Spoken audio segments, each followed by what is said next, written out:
حکومت کا موجودہ صورتحال میں پیٹرولیم مصنوعات کی قیمتوں کا ہفتہ وار جائزہ لینے پر غور۔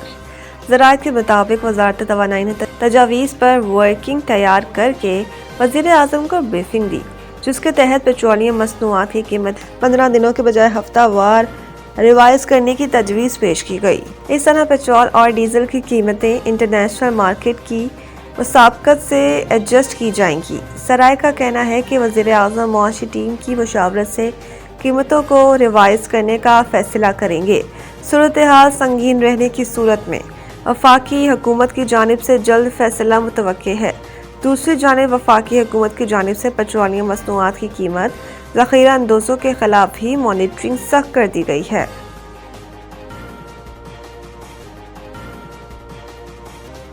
امریکی سینیٹ میں ٹرمپ کے ایران سے متعلق جنگی اختیارات محدود کرنے کی قرارداد مسترد۔ امریکی سینیٹ میں ٹرمپ کے جنگی اختیارات محدود کرنے کی قرارداد پر ووٹنگ کی گئی، جس میں جنگی اختیارات محدود کرنے کی قرارداد مسترد کر دی گئی، جس کے بعد ایران کے خلاف جنگ روکنے کی کوشش ناکام ہو گئی۔ امریکی سینکوم اکثریت نے ٹرمپ کی ایران کے خلاف فوجی مہم کی حمایت کی۔ 100 رکنی ایوان میں 52 کے مقابلے 47 ووٹوں سے قرارداد مسترد کی گئی۔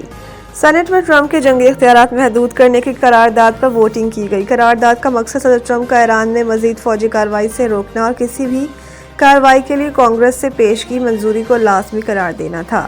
تاہم ریپبلکن اراکین نے موقف اختیار کیا ہے کہ صدر ٹرمپ بطور کمانڈر ان چیف ملکی دفاع کے لیے محدود فوجی کارروائی کا اختیار رکھتے ہیں، جبکہ ڈیموکریٹکس نے موقف اختیار کیا ہے کہ صدر ٹرمپ نے کانگریس کو نظر انداز کیا۔ قرارداد کے حامیوں کا کہنا ہے کہ وہ اس معاملے کو چھوڑیں گے نہیں، جبکہ بعض ریپبلکن سینیٹرز نے بھی عندیہ دیا ہے کہ اگر ایران کے ساتھ تنازع طویل ہوا تو وہ انتظامیہ سے وضاحت طلب کریں گے۔ دوسری جانب امریکی ایوان نمائندگان میں بھی جنگی اختیارات محدود کرنے کی قرارداد پر بحث جاری ہے، جہاں اس معاملے پر مزید سیاسی کشیدگی کا امکان ظاہر کیا جا رہا ہے۔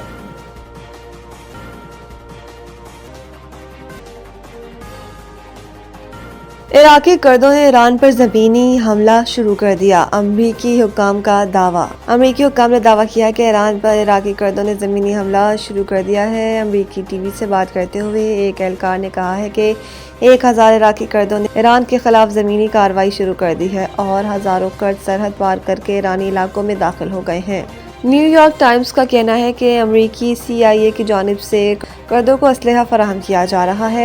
امریکی وزیر جنگ پیٹ ہیگسیٹ نے بھی دعویٰ کیا تھا کہ امریکی فوج تو ایران کے خلاف باغیوں کو مسلح نہیں کر رہی، تاہم انہوں نے یہ بھی کہا تھا کہ امریکی حکومت کے دیگر حصے ممکنہ طور پر اس کام میں شریک ہوں گے۔ ادھر روسی میڈیا نے بتایا کہ ایران نے عراقی کردوں پر مبینہ حملہ کیا ہے، جس سے ان کے ٹھکانوں میں آگ بھڑک اٹھی ہے۔ دوسری جانب ایرانی خبر ایجنسی نے ایران کے سرحدی صوبوں میں کرد جنگجوؤں کے داخل ہونے کی خبروں کی تردید کر دی۔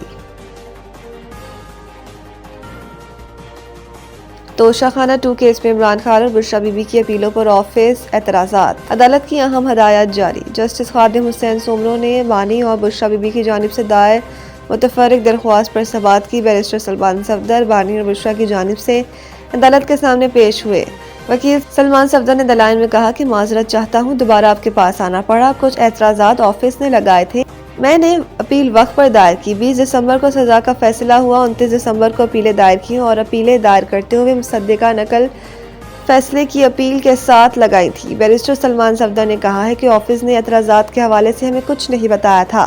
جب ہم نے سزا معطلی کی درخواست دائر کی تو 14 فروری ہمیں بتایا گیا آپ کی اپیلوں پر اعتراض طے شدہ اپیل ایک دفعہ دائر ہو جائے تو اس کو وقت پر ہی دائر کہیں گے۔ سپریم کورٹ کا فیصلہ موجود ہے، جس کے مطابق غلطی ہماری طرف سے نہیں ہے۔ جسٹس خادم حسین سومرو نے ریمارکس دیے کہ 21 اور 22 سال وکالت کے بعد یہ ہے کہ وکیل جب اپنی فائل چھوڑ دیتا ہے تو یہی ہوتا ہے۔ عدالت نے آفس اعتراضات اونچی آواز میں پڑھنے کی ہدایت کی۔ بانی اور بشریٰ بی بی کی اپیلوں پر اعتراضات ختم نہ ہو سکا۔ عدالت نے اعتراض ختم کرنے کے لیے نئی درخواستیں دائر کرنے کی ہدایت کر دی۔ عدالت نے کیس کی مزید سماعت غیر معینہ مدت کے لیے ملتوی کر دی۔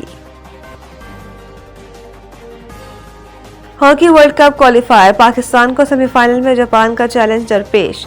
مصر کے شہر اسماعیلیہ میں جاری ورلڈ کپ کوالیفائر مقابلوں کے سیمی فائنلز میں پاکستان کا مقابلہ جاپان اور انگلینڈ کا ملیشیا سے ہوگا۔ گروپ بی کے آخری میچ میں پاکستان نے آسٹریا کے خلاف 2 کے مقابلے میں 4 گول سے کامیابی حاصل کی۔ اس جیت کے ساتھ پاکستان اپنے گروپ میں ناقابل شکست رہا اور پہلی پوزیشن پائی۔